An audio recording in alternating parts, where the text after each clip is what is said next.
This is The Second Studio, hosted by the Architecture and Design Office fame. My name is David Lee, and with me is Marina Bourderonnet. The two of us are architects, partners at the office, and of course, hosts of the show. And today it's the two of us, and we are going to be talking about the rebuilding effort of the city of Los Angeles.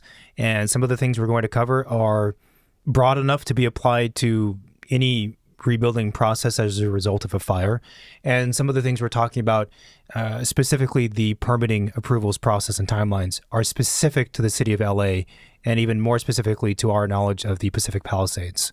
So it seems like the first thing, right, is to get rid of the debris that's on the site. Yeah, so site cleanup is happening in two phases. The first phase is really to remove the hazardous materials. And then the second phase is the debris cleanup portion. And in the first phase, it's the hazardous cleanup is being handled by the EPA. And then the second phase is done by ACE, or the U.S. Army Corps of Engineers. The thing is, and FEMA is the one I believe that's managing the whole kind of operation. The thing is, for some of the properties in the Palisades, they have been put on a deferred list by FEMA, Okay. which sounds maybe more alarming than it actually is. What it means is that their site will still be cleaned up by the EPA, but just at a later time. Is that because there is more toxic waste then? It's because those sites are more difficult to clean up, probably because the amount of debris makes it difficult to access the site. And so the logic that's being employed is that the EPA can come in, clean a lot of sites that are easier to do quickly, and then tackle the more difficult ones later on. So going private is a potential benefit if you have a property. Like we know some people who have properties that they were put on the deferred list. They don't want to wait, right, for several reasons, which we'll get into. So they've chosen to go with a private contractor to do the hazardous waste material, and also in their case, the debris cleanup, which would be categorized as phase two if you're utilizing the government. So the other question that for a lot of folks are facing is whether or not they should use ACE, the Army Corps of Engineers, or go private. Mm-hmm. And there's sort of this thought that if I use the Army Corps of Engineers, it's free. But that's not exactly the case, because the Army Corps of Engineers will still bill your insurance for the amount of work it took for them to do the work. There are still some advantages in that, though. I believe that they don't bill the insurance company until much later.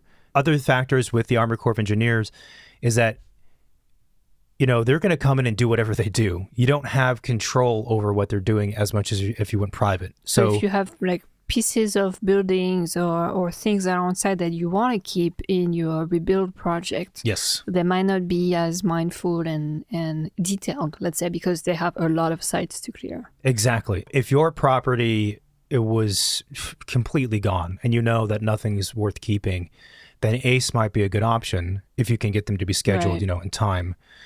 If your property was, you know, let's say half damaged or something like that, and you needed the debris cleanup workers to be very meticulous about what they're doing, ACE is probably not the best route for you.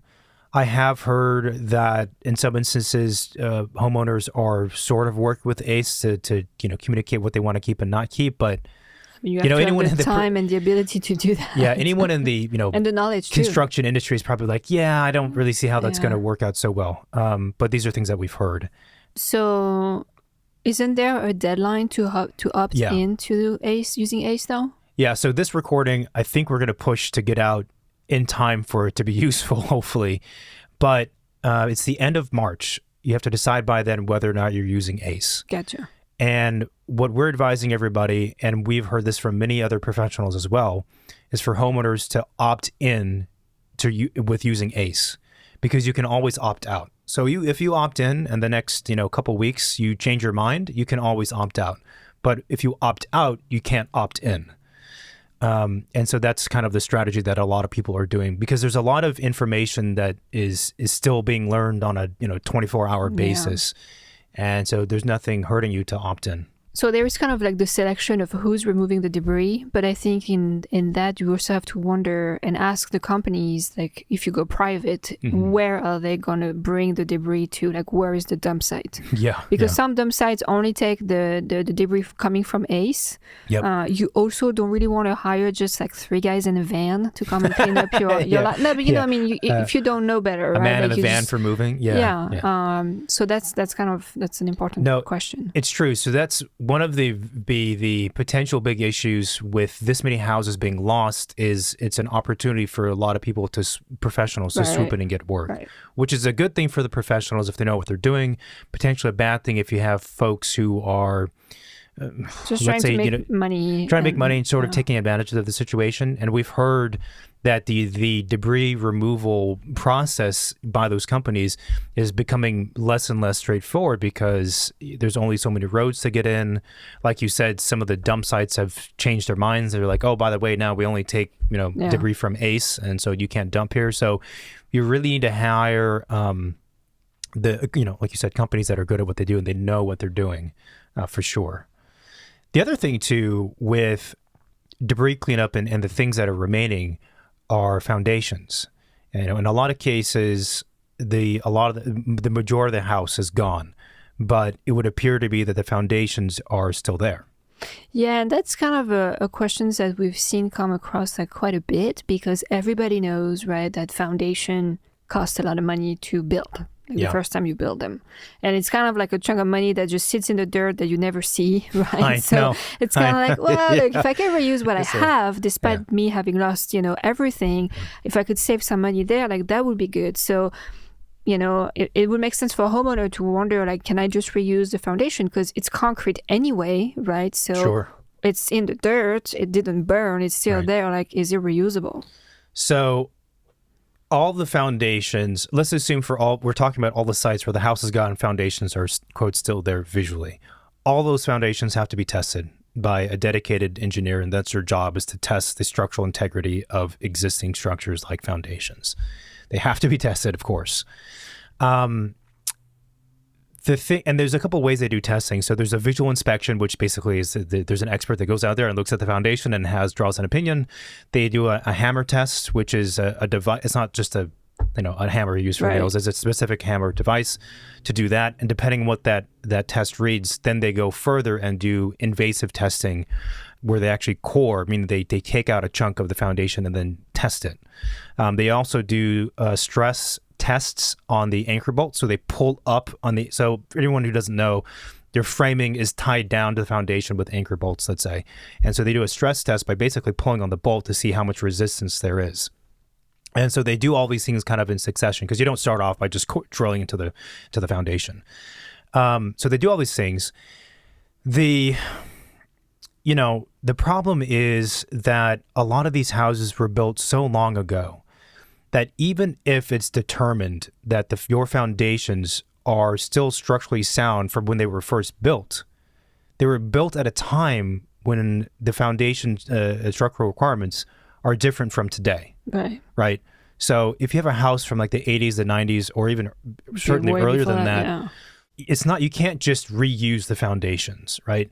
If you did, they'd have to be brought up to code. So there'd be retrofitting of it. I think there'd be the addition of more or new anchor bolts. Yeah.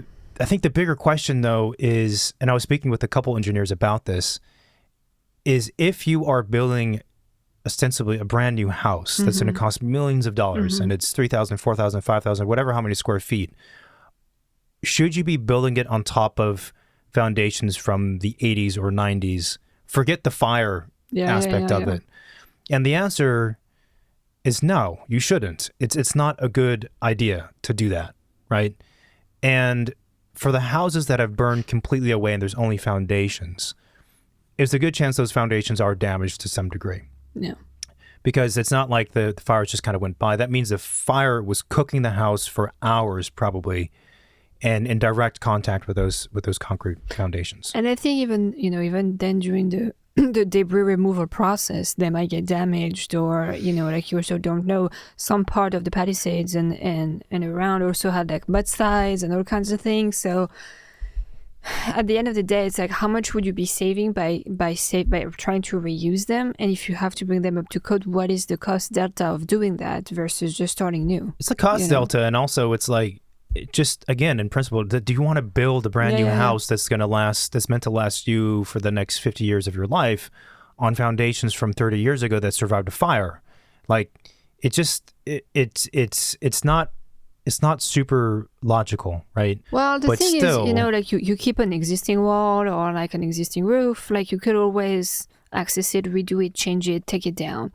Foundation, if you need to fix it in 5 years, it's like a pain. It's really complicated. The funny thing is, obviously everyone who lost their houses, if they had insurance, are dealing with insurance companies.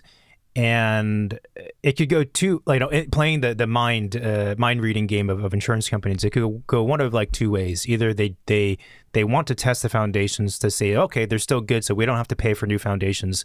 And I'm an insurance company now; I don't have to pay for new foundations.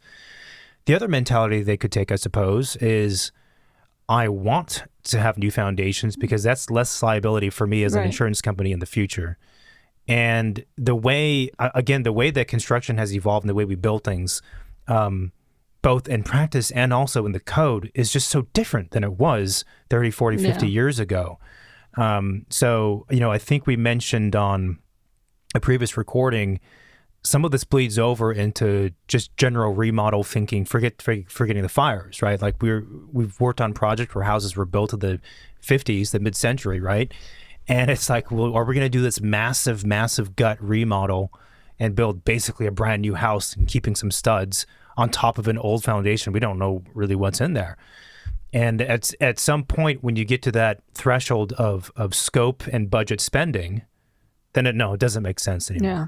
Now, it is true, of course, for some people, they might be in a situation where they have a hard cap on their budget or whatever other constraints, and then you have to do retrofitting, and I certainly understand that. This conversation, part of the conversation, would be completely different, though, if you had just built a house, right? Of course, yeah. First of all, that would be, it's heartbreaking in any case, but you just built a house, so the foundations now that we're then talking about are new ones. They're from this last 2 years. That's different. That then you're more likely to be able to reuse them. Then you can if definitely they're not test too it. damaged. Yeah. But deciding to remove the foundation or keeping the foundation is also something that you have to take into consideration now before debris removal happens. Because if you do decide to get rid of them, then that could be taken care of at the same time. Yeah. So, you kind of have to not waste too much time, especially if you have to do testing, if you're unsure if you can keep it or not. Yeah. The other advantage, I would say, with new foundation is that if you keep the foundation, you're going to be tied to the footprint of what was the house before, right? And that kind of leads us to the next point, which is like, do I rebuild exactly what was there? Do I do something slightly different, or do I do something completely different, right? Yeah. Keeping existing foundation is providing you with limitation of what you can rebuild in some ways. Yeah, and on that note, I'm sure folks are wondering, well, can I change the existing foundation? The answer is it depends on the foundation and the changes. and the changes. So generally the answer is yes, you can to a degree. This is going back to other remodel projects we're doing now. You can pour a new slab on top of an existing slab. You could carve out an existing slab and replace it with a new one, depending on how the rebar inside of the slab was done. But you're right, you're still working with this existing thing. And again, there's this threshold that we all have to be mindful of. If you're doing a certain scale of work, why are we bothering to try and limit ourselves or fight one arm tied behind our back, or trying to run a race with one leg? You don't need to. And I think it's about thinking about the bigger picture and not getting, not becoming trapped into like those very specific questions that come into play right now in those first phases of, rebuild. The bigger picture also depends on your goals as a client and why you're deciding to rebuild. Yeah. Right. If you're rebuilding and you're thinking, well, I'm going to rebuild and bounce and get out of here in the next few years, that's a different set of criteria and goals for you. First of all, I don't know anyone who's going to go through this process of the fires. I would say just say a lot and don't even bother at this point, right? So I feel like a lot of the people we've spoken with who are rebuilding, it's because they want to stay in the Palisades or they want to stay in their neighborhood for personal reasons, right? For family reasons, for whatever other reasons. And so if this project you're undertaking is a long-term, it's an investment, yes, but it's a long-term, thing for yourself, then that's where it goes back to the bigger picture. That's what I would keep in mind and really think about that more so than some of these like nitty-gritty details that have been coming up. I mean, in some ways, like those homeowners are rebuilding a part of their life. Let's just put it that way, because a home is, that's your life, like especially if you've been living in those houses for quite some time. So I think, thinking about the bigger question in that case is super important. You alluded to the topic of adhering to the existing foundations and kind of the pros or cons of that from a design standpoint. And this bleeds over into the subject of how rebuilt properties are permitted in the city of Los Angeles. So again, this aspect of the conversation specific to the city of Los Angeles, perhaps even more specific to the Palisades, let's say. So there's a few things we want to clarify. There's been this phrase called like for like, rebuilding like for like, that has been used. Which is super confusing. It's been used out there, right? And maybe actually even in some of the official language from the city. And so one way of rebuilding or of doing a project is to rebuild like for like. That's what people say, but rebuild like for like. Well, it's not an accurate term, because when anyone hears like for like, what do we think? We Identical. think that we have to build like for like. We have to build what was there. We built the same square footage, same stories, same height, same doors, same windows, same aesthetics from the outside, right? If I had a porch, I have to build a porch back. Everything is like for like. That is actually not what it is per the permitting, the code and the regulations, though. And so I feel the term like for like is very deceptive. And I wonder, honestly, I wonder if it's been done on purpose. So I don't know. So people just rebuild just to what make was there things before, go faster, or slower. I don't know. I don't know. I feel like language and vocabulary here could have been made a bit more explicit for people to very clearly understand like what that means. No. So I don't know. So there are two ways you can go about rebuilding a site. There is an eligible or qualifying rebuild. Those two terms will be together, eligible or qualifying. And then there's non-eligible and non-qualifying. Okay. So eligible and qualifying means that you're building something that allows you to have certain advantages because you're building something that's roughly the same size as it was before. And you're given exemptions. So you are eligible for exemptions from certain things because you're building something back that's close to what was there before. Not like for like, but sort of close. If you're building something that's not close to what was there before, then you are now in the category of a non-eligible or non-qualifying project. It simply means that you don't qualify for exemptions. Okay, then in that case, you're basically doing a standard project. It just happens to be there, your house burned down, but you're just doing a standard project, and you can do whatever you want that follows the current, zoning codes and regulations. Gotcha. Would the non-eligible could be technically a remodel, or would they all be categorized as new construction? Technically, so that's a super good question, and this is something I don't think a lot of people are talking about. It could be either. Okay. But let's get into that in a little bit. Okay. So let's first talk about the eligible projects and the qualifying projects. And these are also in the same bucket as the like for like. What like for like actually means is that you are building something that is within 110% of the area, height, and location and footprint of what was there before. That means to say that when you're rebuilding your house, you can go bigger and change its footprint and everything else by an extra 10%. Okay. If you stay within that extra 10%, then you are considered an eligible rebuild, and there's a bunch of exemptions that you gain because of this. So that would impact your square footage, your height, and bulk. Maybe your lot coverage, is the last one. So. Gotcha. So in architectural terms, we would refer to it as the massing, which massing means, if you can just imagine kind of big blocks on site, the rough shape of the house, right? Can't change beyond an extra 10%. And it's quantified by, again, the square footage, the height of the building, the number of stories, the bulk, which means its rough shape and footprint, have to be within 10%. So what you can't do is say, okay, if I had a house that was 3,000 square feet and I'm going to build back now 3,300 square feet, can I move my house to the other side of the lot or make my house a circle instead of a square, let's say? No, you can't, because a circle instead of a square is radically different. And it's not like a 10% shift from a square, right? If you try to move your house from one corner of the property all the way to the other, somehow you have that ability because of a big enough lot.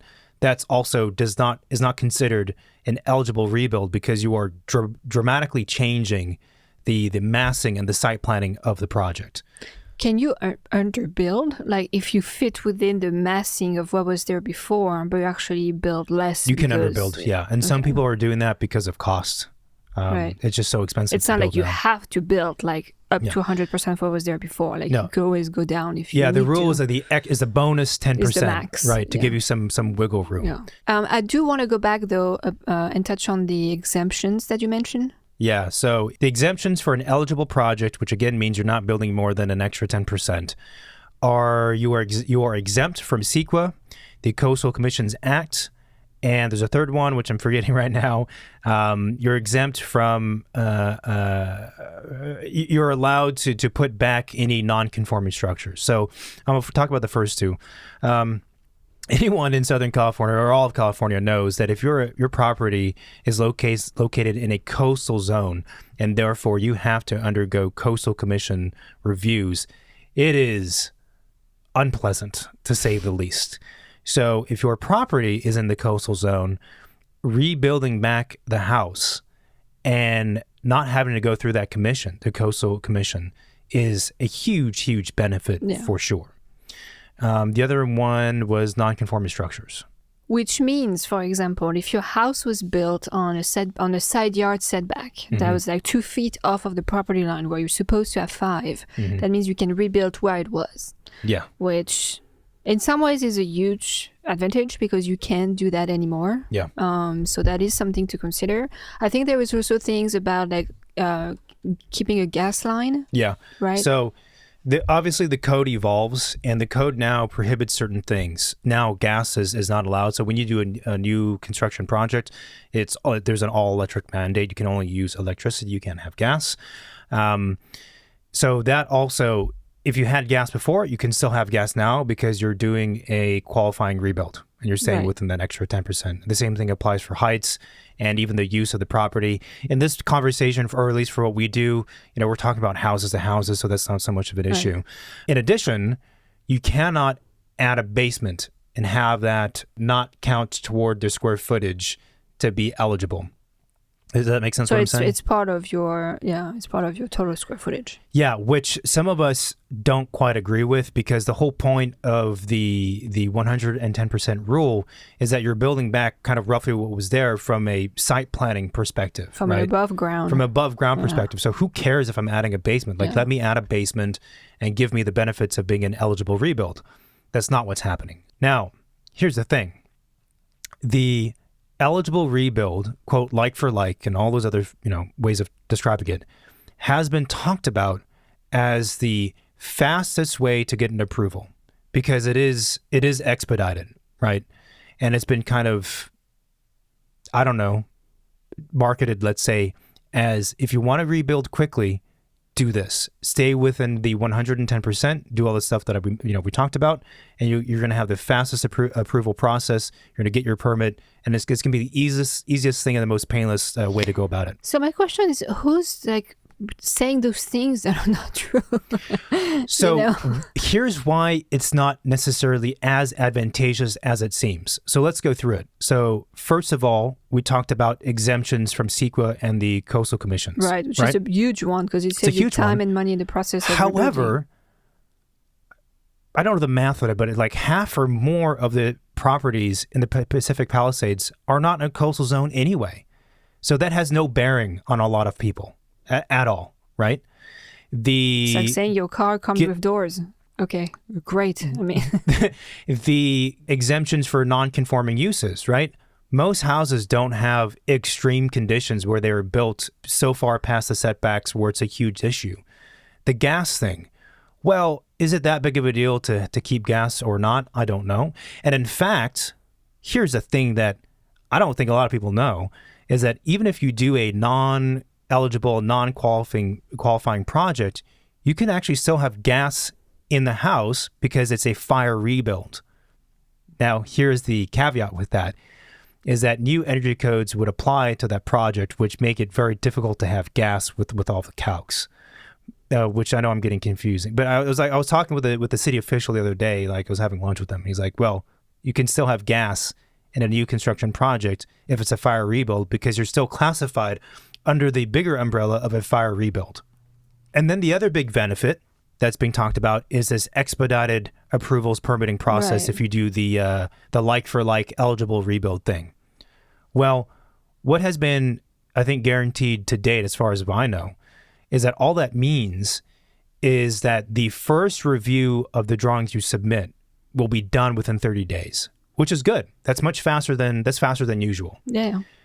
But it does not talk about the subsequent reviews that will take place after that. So for anyone who doesn't know anything about, buildings and permitting, so you submit your permit drawings to the city, it gets reviewed.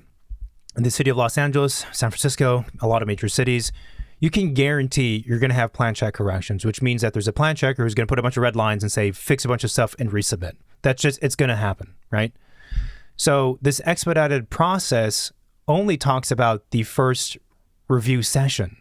It doesn't say how quickly they're going to review the plan check corrections that you've submitted, the new set of drawings with the corrections, satisfied. In addition, all projects that are a fire rebuild, eligible and non-eligible, will be expedited because there's a dedicated team of officials for these projects separate from everyone else. So even if I'm doing a non-eligible rebuild, okay, I'm still expedited. Right. And I've heard that in the end, both will be about the same timeline in terms of speed. I've also heard that, well, the eligible rebuilds will still have an edge to them, but it's only like a couple months of approval timeline, which maybe for the layperson sounds like, wow, a couple months, that's saving me a lot of time. It's nothing. Any professional you talk to, the timeline we think about is the entire project. An extra couple months inside of the building department, planning department, is nothing. So basically, level playing ground in terms of the approvals timeline between eligible and non-eligible. So coastal commissions, if you're not in a coastal zone, no impact. Non-conforming uses, probably not an issue. If you had non-conforming uses or not uses, structures, any good architect can design within the constraints and make something beautiful and amazing. And then the whole, this is the fastest way to get an approval. Maybe not. Probably not, actually. And if it is, it's by a month or 2 months, which is nothing. So I think this is very critical because with the fires, there's a tendency for everyone to focus on fire-specific information, right? Which is important and true. But don't let that distract you from the bigger picture that you have in mind and distract you from these other options, which are going to be about the same in terms of time and give you massive flexibility to do whatever you wanted and not be adhered to the previous footprint of the house. I think also the permitting aspect being much quicker and whatever is appealing. But if you are rebuilding your forever house, the design process is going to take some time. Yeah. So it's not unless you already have your set approved or you were in the middle of, working on your permit set or whatever, get it out and try and, get back on it as soon as you can. But for most people, I think they're going to start from scratch because they're not planning to redo their home. Their home was there. Yeah. Finding the right architect, finding the right team to rebuild your house, thinking about how you want to rebuild. And I think taking the time to do it right. And I cannot imagine also emotionally being in that headspace. I don't think you want to rush or feel like you have to rush and quickly move into rebuilding your house. If you need the time to take the time to decide how you want to approach that, you should take it, you know. Yeah. So I think for the average person who elects to build a house, which a lot of these people were not in that situation, right? But the person who elects to build a house, they very severely underestimate the time, effort, sometimes stress and money and schedule, involved to create a house. And that's just a fact. Again, I'm saying this, talk to any seasoned architect or contractor, they'll say like, yes, people don't understand how complex and how long it takes. And for people who have been forced into this situation, you are now one of those people where you're choosing to stay. You're now one of those. You're a client. You're now having to build a house. And I think there is pressure that comes from the insurance company who's asking like, what are you doing? You got to decide what you want to be doing. Maybe your neighbors. You see your neighbors are deciding what they're doing, and it's. Yeah, it's a personal journey to get on building a home. So I don't think you should feel like all of those things around you are pressuring you to move quickly and decide A or B like right now. I think you should have the time to get the headspace to think about that. Look, if you're a person listening and you loved your house, like it was perfect, and you want it back the way it was, then just rebuild it the way it was. I'm not advising otherwise in that situation. But let's be honest, for most people, they're in a house, and yes, they are I'm sure heartbroken because they have fond memories of what all the events and things that took place in it. But the house itself, they're probably like, man, I was always thinking about doing this project, this kitchen remodel, or this addition, or X, Y, and Z. There's this aspect of the house I never cared for. Well, silver lining, this is the chance to do what you want to do now, right? Yeah. And I think a lot of people, forget the whole fire, portion of the conversation. A lot of people just in general are living in houses that they're not happy with, right? Because they didn't design this house. In LA. Especially, there's a lot of crappy houses, and they end up in these crappy houses that don't flow well, and they just don't feel good. And sometimes the homeowners, they feel it, and other times they don't feel it. But there's like a lot of room for improvement. So if you're forced into a situation of building a new house, then build it for the long term and build it in a way that it should be, and have it designed in a way that it should be, and not just a knee-jerk reaction to put back what was there. Yeah. I think on that subject, though, if people want or need to, have plans of the house that was there before, because either they want to rebuild exactly what was there before, or they do want to do like an eligible project where they need to show what was there before. Like where was the house located on the site, how height was how many stories, and what was the building height, the setbacks and all of that stuff. Some people might not have plans, like they bought a house and it didn't come with floor plans, right? What you could do is go to the city of LA and ask for records of the property. Depending on when the house was built, if there was an architect or an engineer involved, if there was drawings, they might have something on the record, and you can get access to these. Yeah, and I think Newsom recently, maybe it was a week ago now, released I don't know what you call it, a mandate, an ordinance, or whatever, stating that those old records need to be like released immediately. Like normally, when you go to the city has to then contact the owner of the drawings, the architect or the engineer, and get their permission, and then they forward it to you, right? Because it is still, like, in some ways, the property of those drawings, the property of those people. But in this case, it's just being pushed through, which makes sense. The city of LA only started documenting via microfilm, I think, in 1990, or just right around there. So if your house was built before then, if you're right at that cusp, like you're like the late 80s, you might have slipped in and been okay. But if you're way before then, you're probably gonna have a hard time getting a set of drawings. Which might also determine like which route you're gonna have to go with the rebuild. Well, there's been discussion about using drones and Google Earth footage to kind of informally document what was there. There hasn't been any true clarity and clear and real answers from the city as to whether or not they're going to accept that kind of documentation. I suspect they will. A lot of us are suspecting that they will, but it remains to be seen. I also want to talk about like the focus on permitting timelines and permitting in general. Right. So like taking a step back again and just talking about projects, design, architecture, and construction in general for houses. There tends to be a disproportionate amount of focus by clients on permitting and how long permitting takes. And that's more of a general observation. General observation. There are for sure nightmare stories and nightmare projects and nightmare plan checkers where that process takes forever, like years in really bad cities and really specific situations. Yes. And there are always delays in that department, in that section of the process and the projects. However, I will say, from an architect's lens, and the architect is the person that's with you from the very beginning when you first start thinking about doing a house until you move in, right? That entire timeline, that journey. Permitting is one blip within the timeline of the entire project. The work it takes to put permit drawings together is important. It's small. Construction documents, big. Design, big. Permitting could potentially be a real pain in the butt, but oftentimes in our office, in a lot of cases, we're doing CDs during that time anyway. Construction documents during that time anyway.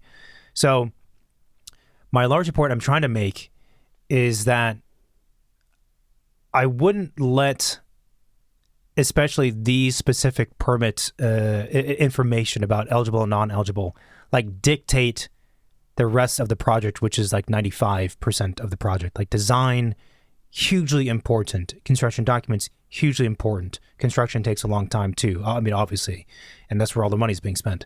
Like that, those other things are really the bigger consideration because again, when we zoom out, you're building a new house and it doesn't have to be what was there before. Yeah. You know?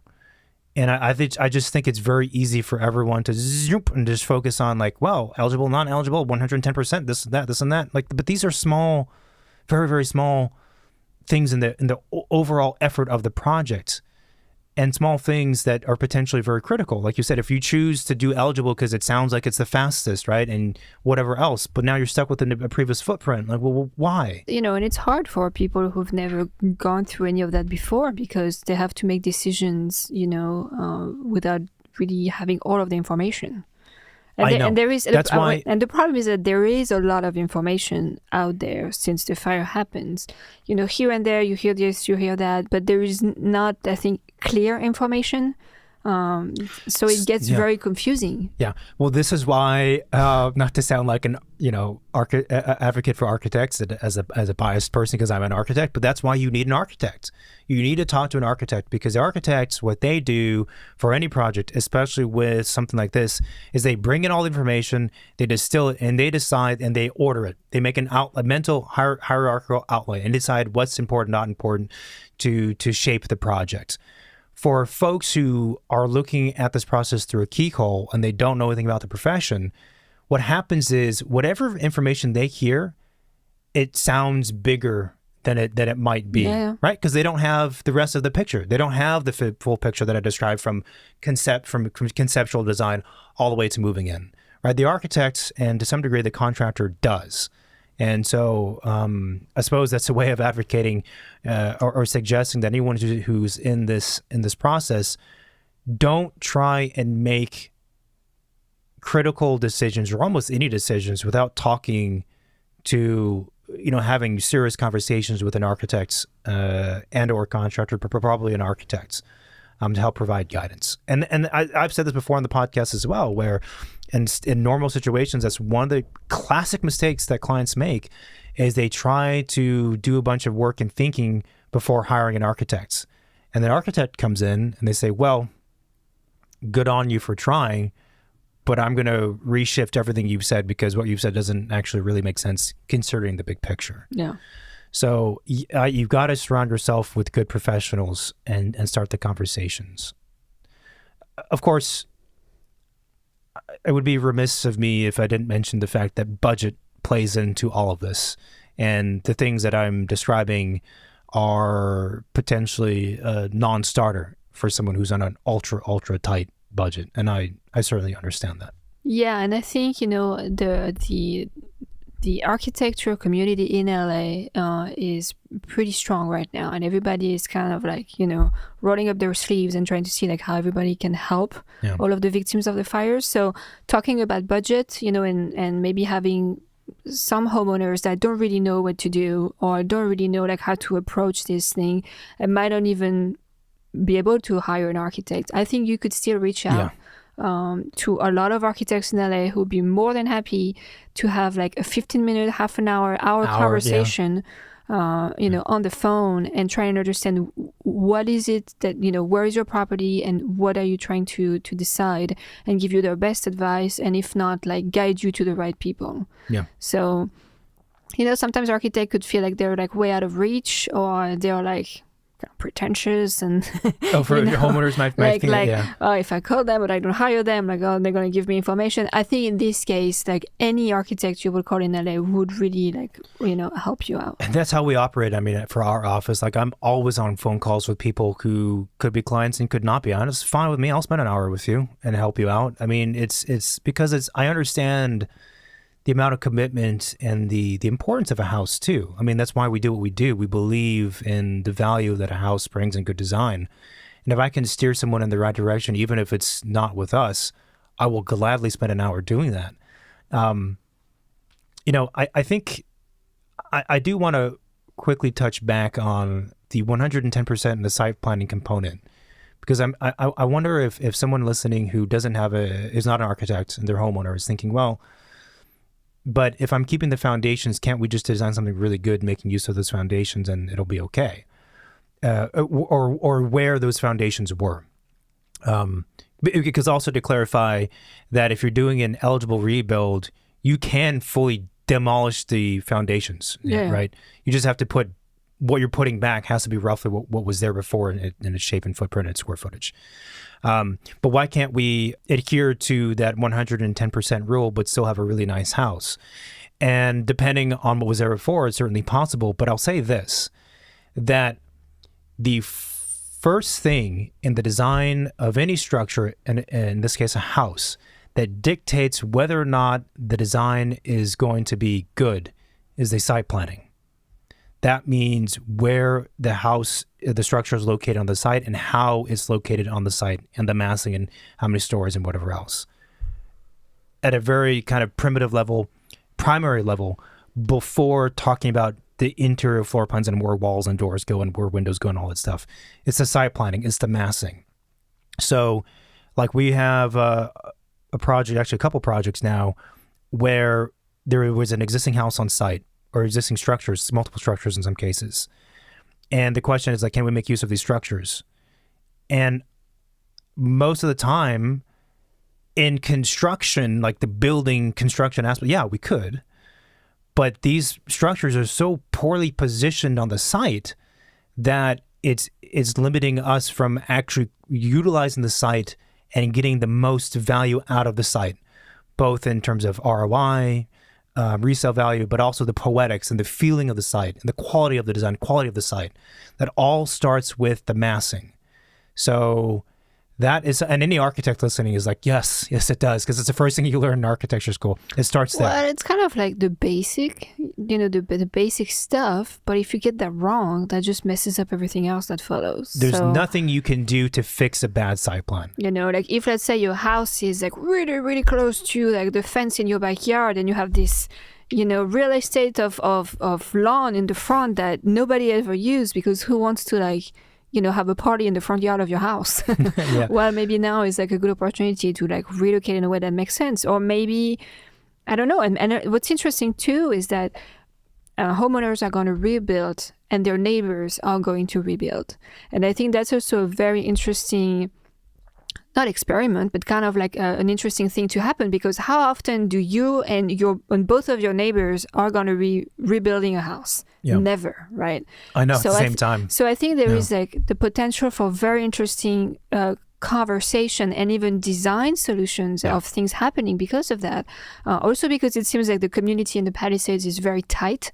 Like, people really know their neighbors. They talk to their neighbors. Yeah. Like they have relationships with their neighbors. It's not like, other neighborhoods where you don't even know who lives next to you, type of thing. So I think they could really create new things in the way we design a home, and we even design the neighborhood back, I agree. You bring up a super good point, because for most projects, if you're in a typical neighborhood, you don't have a massive property with acres.